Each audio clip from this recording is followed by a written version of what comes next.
Hello guys, आज मैं आप लोगों के लिए लेके आई हूँ बीएड फोर्थ सेमेस्टर की प्रैक्टिकल की reflection and consolidation of internship report writing की फाइल। ये फाइल आप कैसे बनाएंगे, इसमें कैसे लिखेंगे, ये सारी डिटेल हम आपको देंगे। इस फाइल को आप एज इट इज लिख सकते हैं क्योंकि ये सभी कॉलेजों में फाइल बनवाई जाती है और ये आपके सिलेबस में भी है और बाकी आप अपने कॉलेज के अनुसार इस फाइल को बनाइए। वीडियो शुरू करने से पहले मैं आप लोगों से एक रिक्वेस्ट करना चाहूंगी कि अगर आपको ये वीडियो हेल्पफुल लगे, अच्छी लगे तो प्लीज वीडियो को लाइक करें, ज्यादा से ज्यादा अपने दोस्तों में शेयर करें और हमारे चैनल को सब्सक्राइब करें। तो चलिए देखते हैं कि अपनी ये फाइल हम कैसे बनाएंगे। तो हमारी फाइल का नाम है reflection and consolidation of internship report writing file. ये हमने कॉपी पे बनाई है। इसे आप कलर्ड पंच पर बना सकते हैं, इसे आप फाइल पे भी बना सकते हैं, इसे आप पंच पे भी बना सकते हैं, जैसा चाहें आप इस फाइल को बना सकते हैं। सबसे पहले हम लिखते हैं सैद्धांतिक पक्ष। तो सैद्धांतिक पक्ष हम हेडिंग डालेंगे अपनी और इसमें लिखेंगे रिफ्लेक्शन का अर्थ, हेडिंग डालेंगे और उसमें लिखेंगे रिफ्लेक्शन का अर्थ है प्रतिबिंब या प्रतिछाया, परछाई। प्रतिबिंब के अंतर्गत व्यक्ति पानी या शीशे में दिखाई देने वाली छाया से समझता है तथा उसे उस छाया का प्रतिबिंब कहा जाता है। इस प्रतिबिंब को सीधे तौर पर कह सकते हैं कि परछाई के समान पीछे पीछे चलने वाला। प्रतिबिंब के अंतर्गत व्यक्ति का वह वास्तविक चेहरा नजर आता है जो उसके व्यक्तित्व का रूप होता है। रिफ्लेक्शन प्रायः विद्यालय का वह आईना होता है जिससे बालक के आधुनिक व वास्तविक भविष्य का निर्माण होता है। प्रतिबिंब में प्रायः हम व्यक्ति की वह आकृति दिखाई देती है जिससे वह वास्तविक दृष्टि की झलक को दर्शाता है, यह प्रतिबिंब कहलाता है। दूसरी हेडिंग डालेंगे कंसोलिडेशन का अर्थ और इसको हिंदी में कहते हैं समेकन का अर्थ। इसमें लिखेंगे इसमें शिक्षण करते समय शिक्षण के अंतर्गत इंटर्नशिप के दौरान विश्लेषण संश्लेषण किया जाता है जो कि शिक्षण नीतियों में प्रयोग किया जाता है। इस प्रकार इंटर्नशिप करते समय हमें स्वयं के अवलोकन का मौका मिलता है जिससे हम स्वयं से होने वाली कमियों का पता चलता है। पश्चात उसमें हम सुधार कर लेते हैं जिससे शिक्षण प्रक्रिया सुचारू रूप से कर लेते हैं। इस प्रकार समय समय पर संश्लेषण व विश्लेषण करते रहने से हम अपनी शिक्षण प्रक्रिया व शिक्षण को सुधार कर शिक्षण को प्रभावी बनाते हैं। नेक्स्ट पेज पे हमारी तीसरी हेडिंग आएगी इंटर्नशिप की प्रस्तावना। इसमें लिखेंगे इंटर्नशिप एक ऐसा शिक्षण कार्य है जिसमें एक निश्चित अवधि निर्धारित की जाती है। उस निश्चित समय में इंटर्नशिप का कार्य पूरा करना होता है। इंटर्नशिप प्रायः नया व्यवसाय या नौकरी आरंभ करने वाले उन क्षेत्रों के लिए प्रयोग किया जाता है जो इस क्षेत्र में नए प्रवेश करते हैं और प्रशिक्षण के साथ ही व्यवसाय आरंभ करते हैं। इस काल के दौरान व्यक्ति व्यावसायिक कार्यों का व्यवहारिक अनुभव प्राप्त करता है जो वे अब तक अपने पाठ्य पुस्तक में पढ़े हुए होते हैं। इस व्यवहारिक ज्ञान के साथ ही विषय की बारीकियों को समझने का अवसर मिलता है। नेक्स्ट पेज पे चौथी हेडिंग में लिखेंगे इंटर्नशिप का अर्थ क्या है। इंटर्न एक अंग्रेजी शब्द है जिसका शाब्दिक अर्थ कैड है। यह शब्द प्रायः नया व्यवसाय या नौकरी आरंभ करने वाले उन कॉलेज विश्वविद्यालयों के क्षेत्र या युवकों के लिए प्रयोग किया जाता है और प्रशिक्षण के साथ ही व्यवसाय आरंभ करते हैं। इन्हें कभी कभार प्रशिक्षु भी कहा जाता है। इस प्रक्रिया को इंटर्नशिप कहा जाता है। इस काल के दौरान उन्हें व्यावसायिक कार्यों का व्यवहारिक अनुभव मिलता है जो ये अब तक मात्र अपनी पुस्तकों में ही पढ़े होते हैं। इंटर्नशिप में व्यवहारिक ज्ञान के साथ विषय की बारीकियों को समझने का अवसर मिलता है। इंटर्नशिप 6 से 12 सप्ताह या 6 सप्ताह से 1 वर्ष की भी हो सकती है। कॉलेजों में दी गई पाठ्य पुस्तकों और सत्र के गृह कार्य छात्रों को वास्तविक कार्य स्थिति का अनुभव देने में सक्षम रहते हैं। इनकी कमी ही इंटर्नशिप के द्वारा पूरी की जा सकती है। नेक्स्ट पेज पे 5वीं हेडिंग डालेंगे अपनी इंटर्नशिप की परिभाषा। तो यहाँ पर है डाउनी के अनुसार। इसमें लिखेंगे किसी व्यक्ति के काम सीखने की प्रक्रिया और विकास को सुगम बनाने की कला ही प्रशिक्षण है। छठी हेडिंग डालेंगे इंटर्नशिप के उद्देश्य। इसमें पहला पॉइंट लिखेंगे शिक्षण तकनीकी का प्रयोगात्मक अनुभव प्रदान करना। दूसरा लिखेंगे सैद्धांतिक बातों को क्रियात्मक रूप में समझना। तीसरा लिखेंगे पाठ्य सहगामी क्रियाओं के महत्व व कार्य का रूप को समझना। चौथा लिखेंगे शिक्षण प्रक्रिया को पारदर्शिता के साथ सीखना।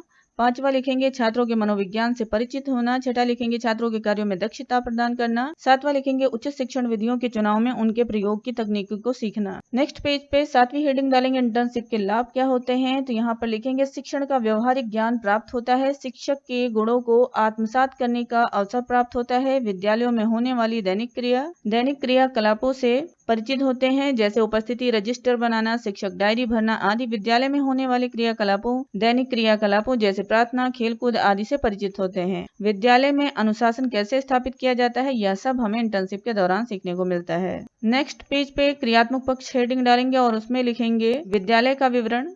तो इसे आप ऐसे लिखेंगे, विद्यालय का नाम, जो आपका विद्यालय का नाम हो, जहां आपने इंटर्नशिप की हो उस विद्यालय का नाम डालेंगे यहाँ पर। उसके बाद विद्यालय का पता, जो आपका विद्यालय कहाँ है उसका पता क्या है वो पूरी डिटेल यहाँ लिखेंगे। तीसरा लिखेंगे विद्यालय का स्थापना, तो विद्यालय की स्थापना कब हुई है वो यहाँ पे लिखेंगे कि किस सन में उसकी स्थापना हुई है। शिक्षकों की संख्या, वहाँ पर शिक्षक कितने हैं वो संख्या यहाँ पर पड़ेगी। विद्यार्थियों की संख्या कितनी है वो यहाँ डालेंगे आप। प्रार्थना का नाम, आपके यहाँ सुबह प्रार्थना कौन सी होती है वो नाम लिखेंगे। इसके बाद विद्यालय का समय, विद्यालय कितने बजे खुलता है वो लिखेंगे। और इसके बाद लिखेंगे अन्य कर्मचारियों की संख्या, जितनी भी हो आपके स्कूल में वो लिखिएगा यहाँ पे। नेक्स्ट पेज पे विद्यालय का समय चक्र लिखेंगे, तो इसमें हम लिखेंगे विद्यालय की एक समय सारणी बनाई गई थी जिसका अनुसरण सभी को अनिवार्य रूप से करना पड़ता है। विद्यालय के खुलने का समय 8:30 तथा बंद होने का समय 2 बजे तक निर्धारित किया गया था। सुबह के समय कठिन विषयों का रखा गया व बाद में सरल विषय पढ़ाए जाते हैं। इसके बाद हेडिंग डालते हैं विद्यालय में प्रार्थना सभा, तो उसमें आप लिख सकते हैं विद्यालय में प्रार्थना सभा का समय से तक आयोजित की जाती है। सभी विद्यार्थी विद्यालय के प्रांगण में अनिवार्य रूप से एकत्र होकर प्रार्थना सभा को शिक्षकों की देखरेख में संपन्न करते थे।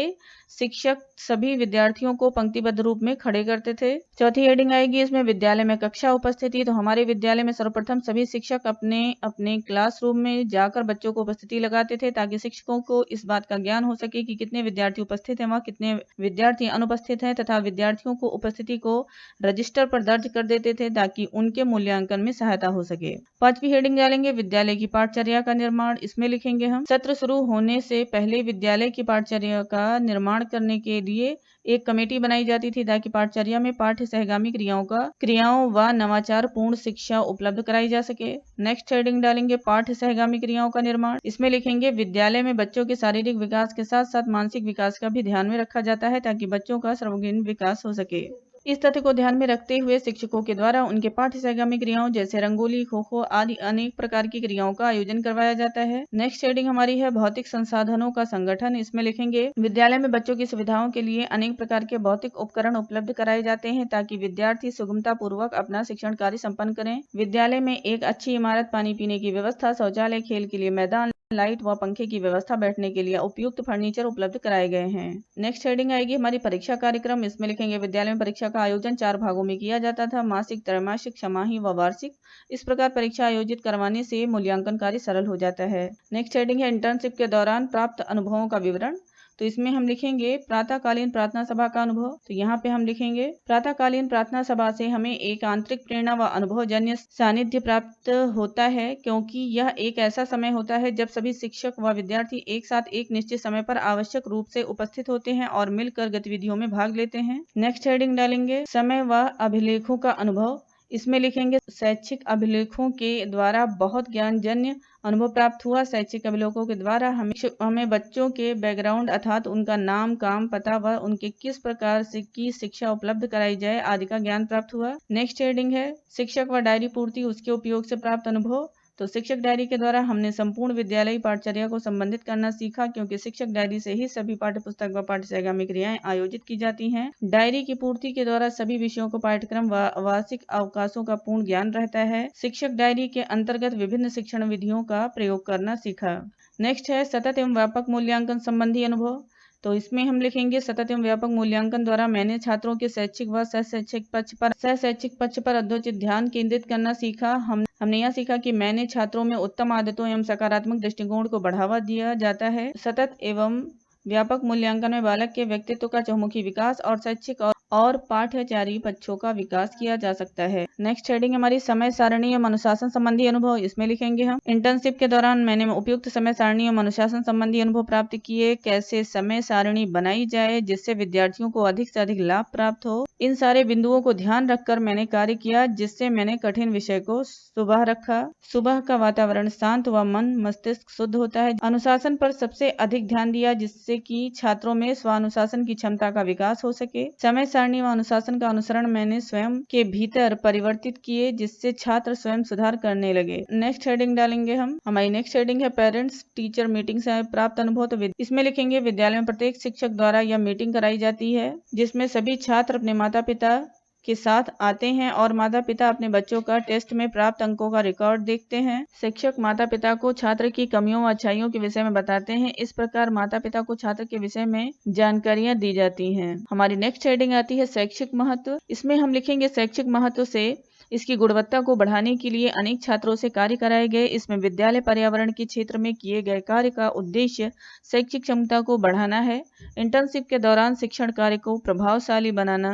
इंटर्नशिप के दौरान शिक्षण कार्य को प्रभावशाली बनाना इंटर्नशिप का मुख्य उद्देश्य होता है।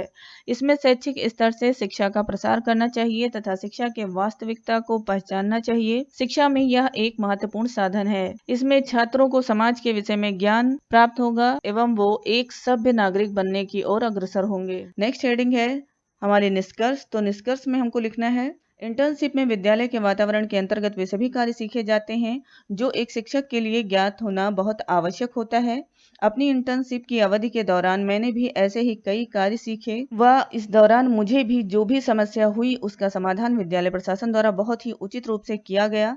हमने अपनी इंटर्नशिप की अवधि में यह जाना कि किस प्रकार कक्षा में शिक्षण को प्रभावशाली व रुचिकर बनाया जा सकता है। साथ ही यह एक शिक्षक के लिए यह कार्य कितना महत्वपूर्ण है एवं विद्यालय में कैसे सहायता एवं सहयोग से कार्य करना है, यह सब भी हमें इंटर्नशिप के दौरान जानने व सीखने का सौभाग्य प्राप्त हुआ, जिसके कारण यह आधार पर हमारी इंटर्नशिप सफलतापूर्वक पूर्ण हो सकी।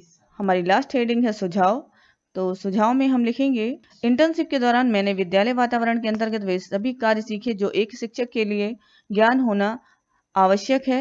इंटर्नशिप के दौरान मैंने विद्यालय की संपूर्ण पाठचर्या का ज्ञान प्राप्त किया कि विद्यालय में कैसी समय सारणी होनी चाहिए, कैसे विद्यालय की उपस्थिति रजिस्टर बनाया जाए व विद्यालय का आकार व संरचना कैसी होनी चाहिए। हमने जिस विद्यालय में इंटर्नशिप की उस विद्यालय में अनेक सुविधाएं व व्यवस्थाएं हैं, परंतु फिर भी कुछ कमियां दृष्टिगत हुई, जैसे कि लाइब्रेरी, विज्ञान प्रयोगशाला, कंप्यूटर, प्रांगण की साफ सफाई तथा खेल कूद की व्यवस्था। परंतु मैंने सभी सीनियर शिक्षकों के साथ में बहुत कुछ सीखा। तो यहाँ पे हमारी फाइल कंप्लीट होती है और इस फाइल में अगर जो आपको कोई समस्या होती है या कुछ समझ में नहीं आता है तो आप हमें कमेंट बॉक्स में जाके क्वेश्चन कर सकते हैं, हम उसके आंसर देने की पूरी कोशिश करेंगे। अगर ये वीडियो आपके लिए हेल्पफुल होती है तो प्लीज़ वीडियो को लाइक करें, ज़्यादा से ज़्यादा अपने दोस्तों में शेयर करें और हमारे चैनल को सब्सक्राइब करें। तो मिलते हैं फिर नेक्स्ट वीडियो में। Thank you for watching.